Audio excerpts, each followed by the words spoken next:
Hey guys, figured I'd give you a bit of an update to the Ibanez LACS Mark White custom. I made I think 2 videos already on this, so go ahead and check those out if you want a little bit more of a backstory on this and a little bit more detail and breakdown of the guitar and a real in-depth look at its guts. But it's finally done 6 months later. This thing has been kind of worked on slowly but surely over the summer. In between, obviously, a lot of other guitars coming in and out of the shop. But we knew that this one was going to take a little bit of time, and that's okay, you know. Sometimes the wait is worth it, and I think this one definitely is the case here. This thing is special. It was an absolute blast to work on this thing, and I definitely had my fair share of trials and tribulations going through this thing, and that's certainly something that we can talk about right now. Probably the biggest reason that probably took so long is the pick guard. Obviously, the pick guard is not a standard pick guard.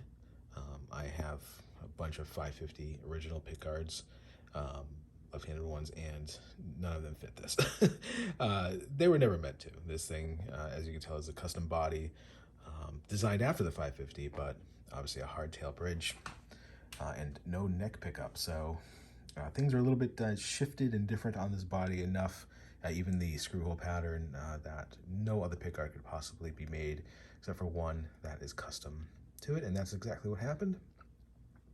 So it took a little while to probably come from the beginning to the end of that. Was probably about half that wait time, unfortunately, but that is just how things go between everything else.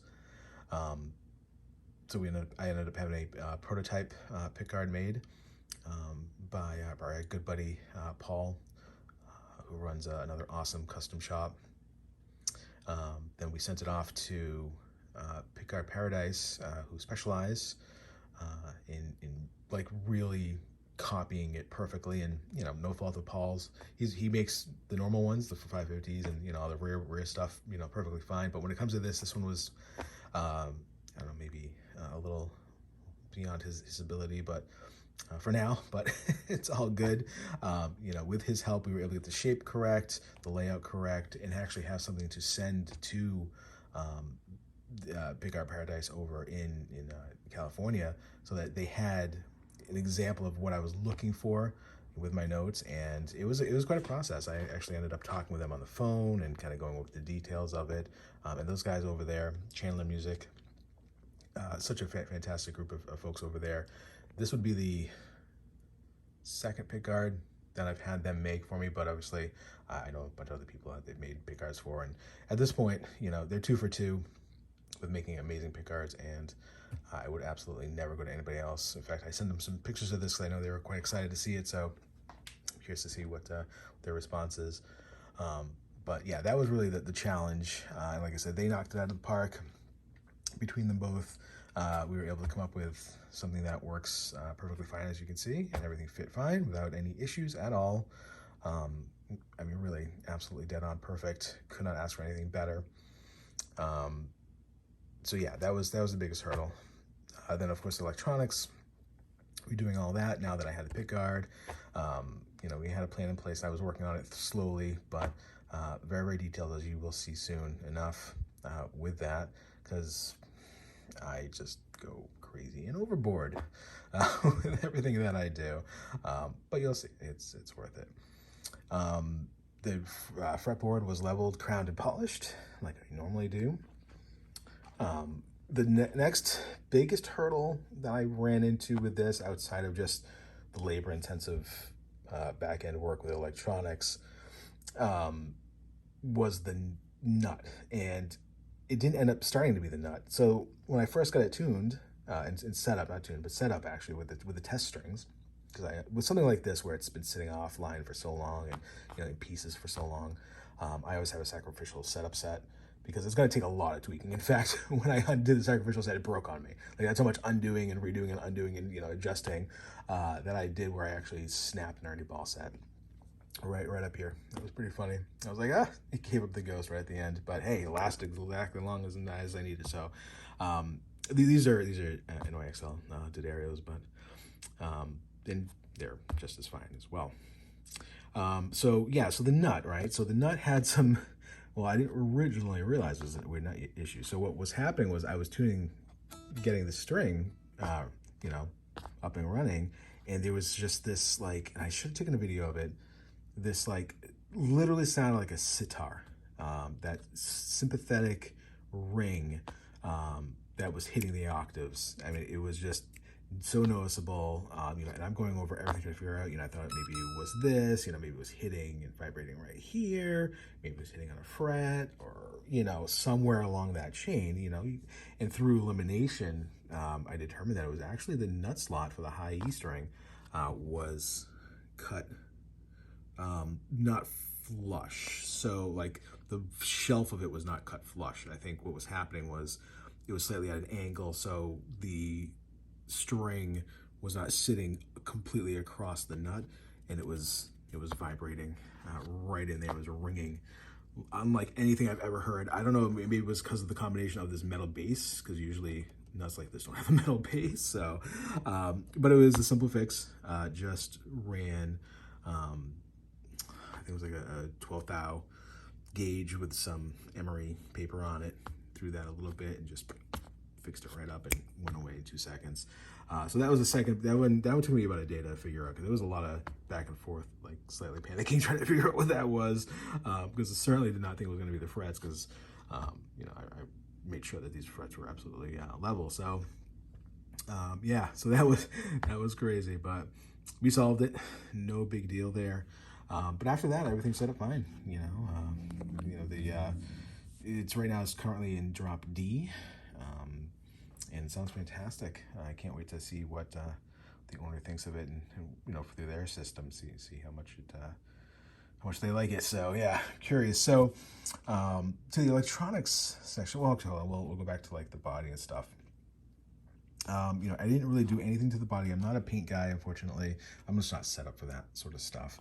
I'm thinking maybe in the summertime, if the owner wants to, we do have a good friend that could probably do some miracle work on this body. So all we'd have to do is send him just the body. But that's also very iffy. I hate to ship something like this through the mail if you don't have to, because God forbid that thing got lost. It's obviously a one of one. So you can't just go buy one of these at Guitar Center. So that would be, be tricky, but doable probably. So yeah, so I mean, the body still, has its fair share of dings and scratches and stuff like that on it. And, you could spend so long repairing all these things and still it not matching properly. I just stabilized it with glue in there, little drops of ultra thin CA, just to seal it up so that nothing happens to that wood underneath there. And, anytime that somebody wants to go and actually fill these in and sand it and try to paint it, it wouldn't be that hard to sand down and get rid of for a good prep surface. So yeah, we just sealed that up. Same thing with a couple of dings on the back and stuff like that. But it's seen its life. It's in what, 95, 96. So it's had a crazy life probably, over these 30 plus years already. So it's a vintage guitar at this point, right? That's absolutely insane to think about, but getting old. So yeah, so the electronics, right? It's a Fred. And we determined that, HS2 would probably be the best bet. And that's actually recommended by DiMarzio as a fantastic match for that. And actually, after playing it, I definitely agree. It has some great sounds to it, great output. It's not a weak pickup like the original had. The original pickup was just, a little two-conductor garbage, single coil, and noisy, no noise canceling, no nothing. So this is a huge upgrade to it. They paired together fantastic. We have, this is going to be coil tap. So that's going to split the coils, which is really awesome. And I already tested out, and they sound really, I think they sound really cool. So, and it's different, right? And that's actually what I wanted this to be. I wanted this to be different. It has no neck pickup. That's already weird, right? So now you have some single coil modes. And the cool thing too is that I actually swapped it. Instead of having the bridge side on, I actually have the inner coil on with the coil tap, just to be a little bit different. Just to, again, this is such a quirky guitar that I want to remain in that quirky zone where things are just not exactly the same, right? Because this guitar is just out of this world. So we did that, and it sounds great. It sounds absolutely fantastic. Great output. In fact, I really like the neck in single coil mode. It clears up. It still has almost more output, I think, in single coil mode. But yeah, it just sounds fantastic. And then down here on the tone, what I did was I did my usual tone fat mod, right? So what that means is when it's up, you've selected a different capacitor inside here. And this capacitor that I ran in here, so normally Strats have like a 0.02 picofarad. This is like I think I measured out as like a 0.8 on the pull up. So it's jumping between a 0.2 and a 0.8, which is a huge EQ jump. Cutting off, it's dumping a lot of the highs to ground in the up position, which really creams up the pickups. And really what this is doing is it's simulating almost like a neck pick, almost as if there was a neck pickup up here when you have this rolled up. And there's some really amazing tones. I think so anyway, so we'll have to see. The really cool thing is, again, these are original knobs. I'm still able to save those. This is the original pickup to it, original switch tip. I didn't want to get rid of any of that. Again, it's part of the charm of this guitar. They like I went over in the other video. The LACS department actually spray painted these when they made them, which again, I love it.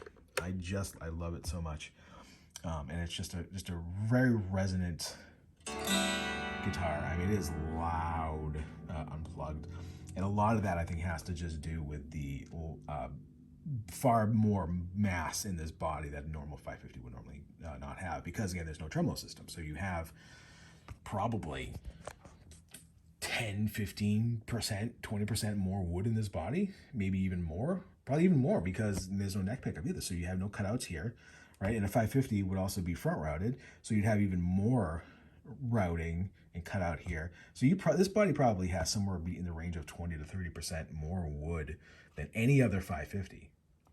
So that, again, quirky, and that's what makes this special. Just absolutely just falling in love with this thing. So yeah, so that's it for the electronic side of it. Super rad. It sounds super cool. But I will let the owner really let me know what he thinks of it. So here's the back. So this is where some of the magic, this is where a lot of the time came into play here. So of course I did my usual crazy wiring job. And I also gave it some custom plates in the back here that I handmade out of my favorite plastic, which is the neon green translucent, which just totally vibes with the whole thing. I think so anyways. And I think once you look at this, you realize, yeah, it definitely does vibe with it. And it's super charming. I have the original still, obviously. But yeah, super cool. The capacitors in there are actually glow in the dark. So everything kind of glows in there. It's pretty crazy. I'll post some pictures of that. But you know, this is a lot of hours in there.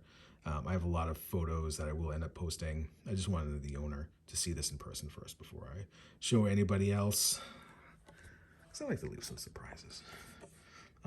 So yeah, I mean, that's really it to this thing. Feel free to ask any questions that you might have about it, but this thing just super rad, super charming, just super awesome, unique guitar, unlike anything I will ever have on my bench again, unless I build one of these, which is possible. Would definitely be doable. That would be really fun. Though I would probably put a neck pickup. I wouldn't do this. I would just, yeah, exactly. All right, guys. Again, any questions, feel free to ask. This thing was super cool and super fun to do.